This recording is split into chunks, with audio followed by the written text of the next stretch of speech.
ঘরে কিন্তু খুব সহজে মাত্র কয়েকটা উপকরণ দিয়ে তৈরি করে ফেলা যায় আম কাসুন্দি। নামি দামি ব্র্যান্ডের মতো আম কাসুন্দি ঘরে তৈরি করে সারা বছর সংরক্ষণ করে রাখতে পারবেন এই রেসিপি ফলো করলেই। বিসমিল্লাহির রহমানির রহিম। আসসালামু আলাইকুম। আজকে আপনাদের সাথে শেয়ার করেছি আম কাসুন্দি রেসিপি। আশা করি রেসিপি ভালো লাগবে। প্রথমে একটা বাটির মধ্যে নিয়ে নিয়েছি 1 কাপ কালো সরিষা এবং হাফ কাপ হলুদ সরিষা। আজকে আমি কাসুন্দিটা তৈরি করার জন্য 2 ধরনের সরিষা ব্যবহার করেছি, তবে আপনারা চাইলে যে কোনো এক ধরনের সরিষাও ব্যবহার করতে পারেন। এরপর পর্যাপ্ত পানি দিয়ে আমি এই সরিষাগুলোকে খুব ভালো করে ধুয়ে নেব, যাতে করে এর মধ্যে কোনো রকম ময়লা না থাকে। এরপরে 30 মিনিটের জন্য এই সরিষাগুলোকে ভিজিয়ে রেখে দিব।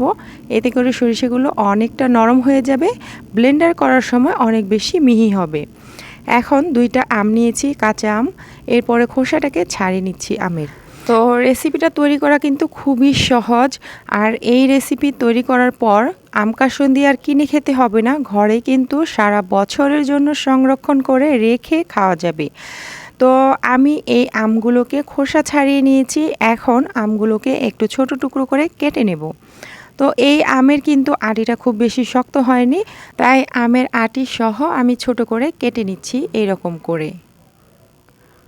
তো আমগুলো কেটে নেওয়ার পর এখন আমি ব্লেন্ডার জাগের মধ্যে নিয়ে নিচ্ছি ভিজিয়ে রাখা সেই সরিষাগুলো। আমি পানিটাকে ঝরিয়ে রেখেছিলাম। তো এখন হচ্ছে এই সরিষার মধ্যে দিয়ে দিচ্ছি কেটে রাখা আমগুলো। এখন দিয়ে দিব এখানে 4টা কাঁচামরিচ এবং আদার টুকরো। এখানে 1 ইঞ্চি পরিমাণে আদা ছোট করে কেটে দিয়েছি। এখন দিয়ে দিচ্ছি 1 টেবিল চামচ লবণ। এরপর 1 কাপ পানি দিয়ে একদম মিহি করে এটাকে ব্লেন্ডার করে নেব। আপনারা চাইলে পাটায় বেটে নিতে পারেন।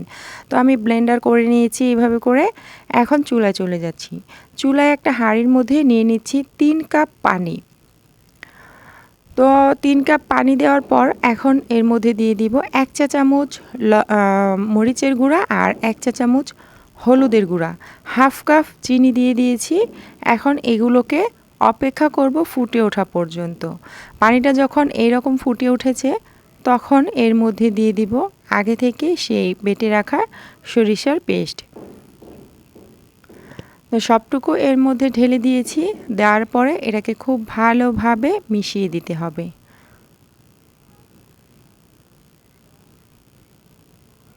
তো এটাকে আমি মিশিয়ে দিচ্ছি আর জাল করে নিচ্ছি কিছুক্ষণের জন্য।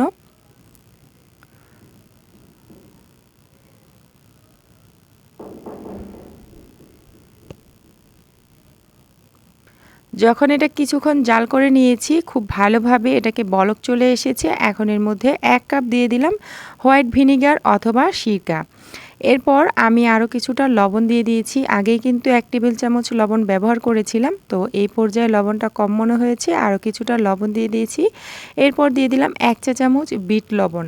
এটা অপশনাল, চাইলে দিতে পারেন অথবা না দিলেও হবে, তবে এটা দিলে কিন্তু এই যে আম কাসুন্দির টেস্ট সেটা বহুগুণে বেড়ে যায়। তো দিয়ে খুব ভালোভাবে মিশিয়ে নিয়েছি। এখন এর মধ্যে দিয়ে দিচ্ছি হাফ কাপ সরিষার তেল। এইখানে আরও একটু বেশিও চাইলে ব্যবহার করতে পারেন সরিষার তেলটা, তবে এর থেকে কম ব্যবহার করা যাবে না। দেওয়ার পরে খুব ভালোভাবে মিশিয়ে নিচ্ছি। যতক্ষণ না এই তেলটা এই সরিষার মধ্যে খুব ভালোভাবে মিশে যাচ্ছে ততক্ষণ পর্যন্ত এটাকে নেড়ে চেড়ে রান্না করে নিচ্ছি। কিছুক্ষণ রান্না করার পরে কিন্তু দেখতে পাচ্ছেন তেলটা খুব ভালোভাবে মিশে গিয়েছে। আর এইখানে যতক্ষণ না পছন্দ অনুযায়ী ঘনত্বে চলে আসছে সেই পর্যন্তই এটাকে রান্না করতে হবে। তো অনবরত নেড়ে চেড়ে আমি রান্না করেছি কিছুক্ষণ। দেখতেই পাচ্ছেন এখন কিন্তু একদম পারফেক্ট একটা ঘনত্বে চলে এসেছে। এই পর্যায়ে যদিও মনে হচ্ছে একটু পাতলা, যখন এটা ঠান্ডা হয়ে যাবে তখন কিন্তু আরও অনেকটা ঘন হয়ে যাবে। চুলাটা অফ করে পুরোপুরি ঠান্ডা করে নিচ্ছি।